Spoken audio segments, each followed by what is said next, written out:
para salaf dahulu ketika mereka mendapati musibah, mereka bilang qadarullah. Seperti Umar bin Khattab radhiyallahu anhu. Ya, ketika dia ditikam oleh Abu Lu'lu' al-Majusi, kemudian perut beliau terbelah, beliau mengatakan wa kana amrullahi qadaran maqdura.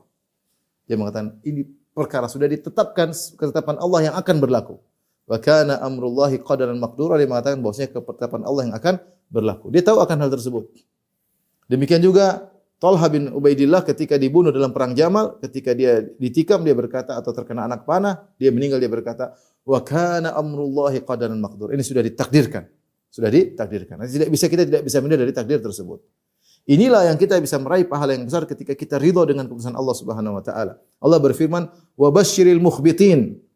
Beri kabar gembira kepada orang-orang yang menundukkan diri kepada Allah. Ikhbat dari khabat yaitu ketika seorang berjalan jalan yang menurun. Maksudnya berilah kabar gembira kepada orang-orang yang tunduk kepada Allah Subhanahu wa taala. Apa sifat mereka? Alladzina idza dzukirallahu wajilat qulubuhum. Orang-orang jika disebut Allah maka hati mereka takut. Was-sabirina ala ma asabahum. Yang mereka bersabar atas apa yang menimpa mereka. Ya ikhwan ya akhwat, hidup kita ini ujian. Benar perkataan Imam Syafi'i rahimahullahu taala, mihanu zamani katsiratun la tanqadi wa sururuhu ya'tika kal ayadi. Bahwasanya namanya ujian kehidupan datang kepadamu silih berganti, tidak ada ujung-ujungnya. Kita baru dapat ujian, kita senang sebentar, ada ujian berikutnya, dan demikian kehidupan kita.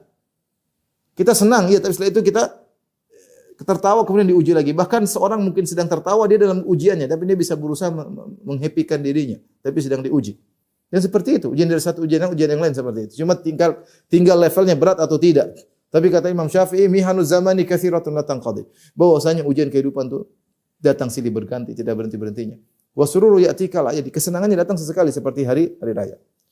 Jadi di antara sifat al-mukhbitin adalah was-sabirina ala ma asabahum. Orang-orang yang mereka sabar dengan apa yang menimpa mereka. Makanya Sufyan Ats-Tsauri ketika menafsirkan wa basyiril mukhbitin, berilah kabar gembira tentang surga tentunya di akhirat bagi orang-orang yang mukhbit. Siapa? Al-mutmainnina ar-radina bi qada'illah.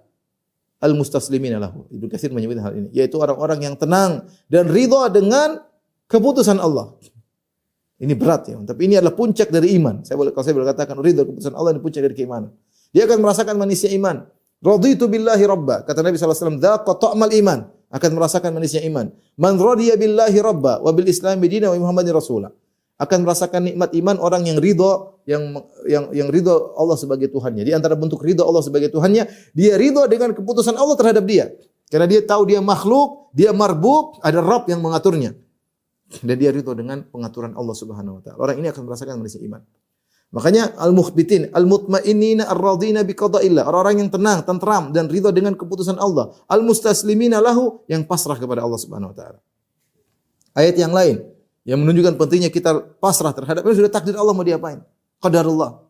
Terungkaplah ini ternyata takdirku seperti ini, saya sudah berusaha. Ya. Apa kata Allah Subhanahu wa taala? Ma asaba min musibatin illa bi idznillah. Tidak ada satu musibah yang menimpa kecuali dengan izin Allah. Musibah apapun yang tidak kita sukai semuanya atas izin Allah.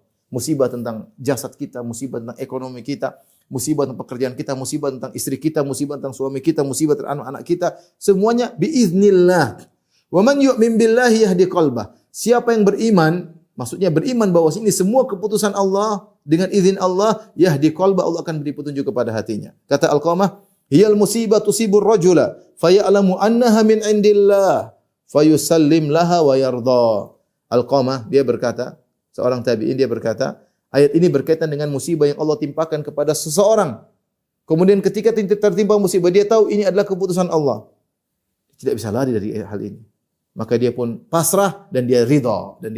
Maka Allah akan beri petunjuk kepada hatinya. Ya. Kata Ibnu Abbas mengomentari ayat ini radhiyallahu anhuma, yahdi qalbahu, Allah akan beri petunjuk kepada hatinya lil yaqin, dia semakin yakin. Fa ya'lamu anna ma asabahu lam yakun liyukhti'ak. Sehingga dia tahu apa yang menimpanya tidak akan meleset darinya. Apa yang sudah Allah tetapkan akan menimpanya tidak akan meleset darinya. Wa ma akhta'ahu lam yakun liyusibah. Dan dia tahu bahwasanya apa yang Allah tulis tidak akan mengenai dia, tidak akan dia dapatkan, tidak akan menimpanya.